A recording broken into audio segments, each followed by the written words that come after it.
Try this. Right now, decide to scroll down. Actually do it.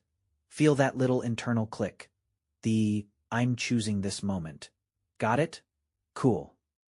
Here's the thing. Nobody tells you. Neuroscientists can watch that click happen on a screen roughly a third of a second before you feel it, which raises an uncomfortable question that most people spend their entire lives avoiding.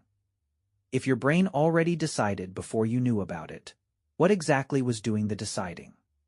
The man who built the machine that caught this was named Benjamin Libet, UC San Francisco, early 1980s, a lab that smelled like every neuroscience lab smells: ozone and old coffee and the low electric hum of equipment that costs more than a house. His setup was almost stupidly simple: a chair, a clock face but not a normal one, a dot that swept around the rim once every 2.5 seconds, way faster than a second hand, electrodes glued to the scalp, reading electrical activity straight off the surface of the brain, and a person sitting there told to do exactly one thing: flick your wrist whenever you feel like it.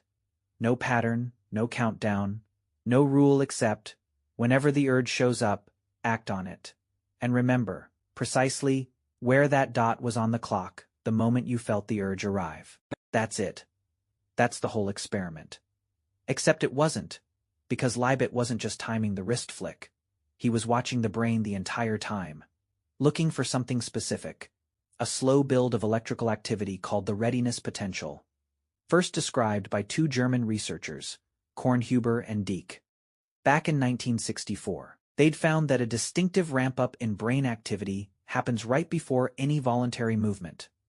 Nobody had figured out exactly what it meant yet. Libet decided to find out. So now he's got 3 data points for every single trial: when the readiness potential starts ramping up in the brain, when the person says they felt the conscious urge to move, and when the wrist actually flicks. 3 events. 1 question: what order do they happen in? Obviously, the urge comes first. You decide, then your brain organizes the movement, then your hand moves. That's the whole common sense model of how a human being operates. It's baked into every legal system, every religion, every "I decided to" sentence you've ever spoken out loud. The readiness potential started roughly 550 milliseconds before the movement. The conscious urge to move, the thing the person reported feeling, showed up around 200 milliseconds before the movement. Do the subtraction. The brain's preparation to act started about 350 milliseconds before the person became aware they had decided to act. Your brain moves first. You find out about it after, every single time. Now, I want to be straight with you about something, because a lot of pop science content absolutely mangles this next part. Libet himself did not think this killed free will. He was very specific about this, and honestly, more careful than half the people who've cited him since.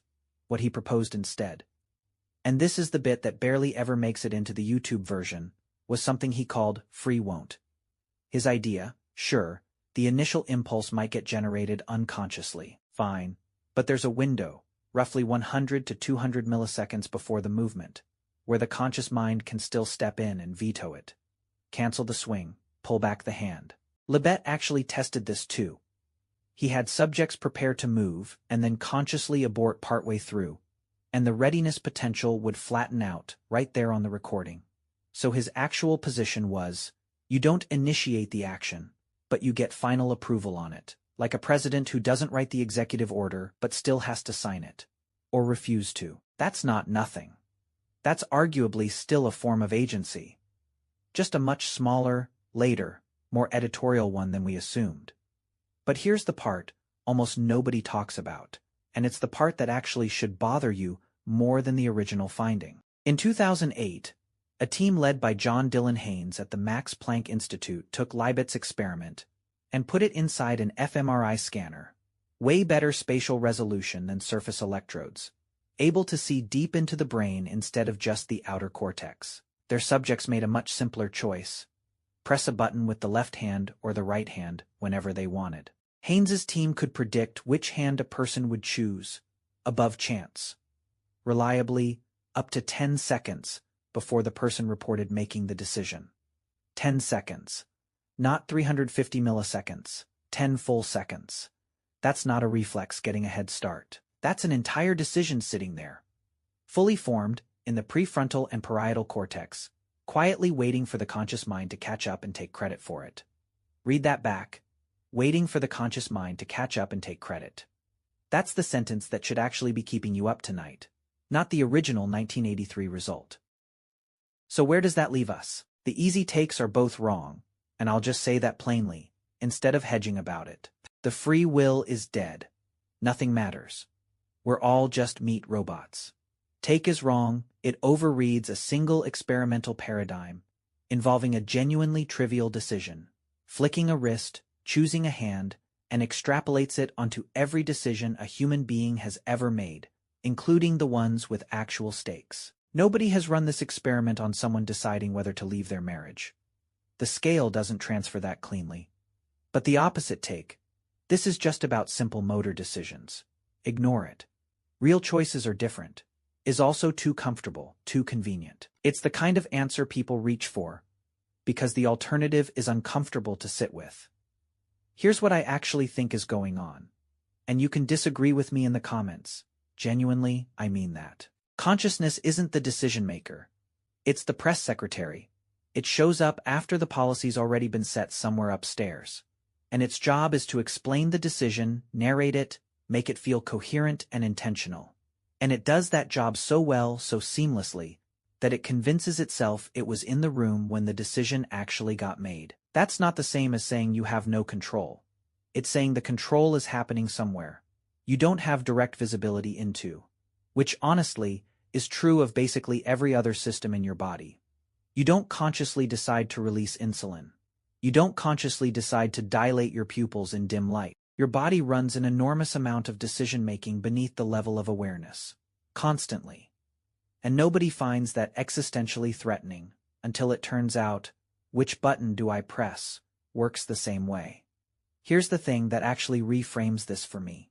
And it's not in most explanations of the Libet experiment. The 350 milliseconds, the 10 seconds. None of that erases you, it just relocates you. You're not the spark that starts the fire. You're the entire furnace. The years of habits, values, fears, things your parents said to you at age 9 that you don't even remember consciously anymore. All of that built the neural architecture that generates the spontaneous urge in the first place. The urge to flick your wrist wasn't random. It came from somewhere. It came from you.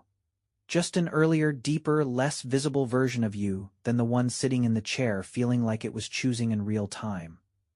Thomas Young settled an argument with Newton by building something and looking at the result. Libet did the same thing, 2 centuries later, except the argument he settled wasn't about light.